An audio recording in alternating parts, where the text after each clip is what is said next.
Alright, so I'm going to try this out on one block of wood to see if this $75 I spent on this splitter works. You're going to see it live the first time I tried it. Let's see what it does.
Alright, so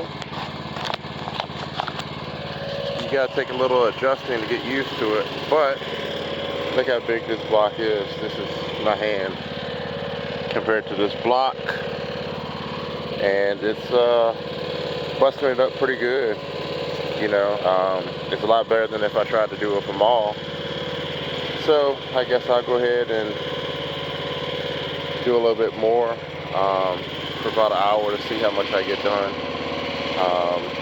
I'm pleased with it. It does make the machine bog down on these big blocks of wood. As you can hear, I had to rev the engine up almost full throttle, if not full throttle, so that it would go through this oak. But if you're in the market for one, I'll definitely get it. You know, because it does a good job splitting it up. And at this point, if I want to split it up even further, I can, or either just use them all. So that's the end of this video. See ya.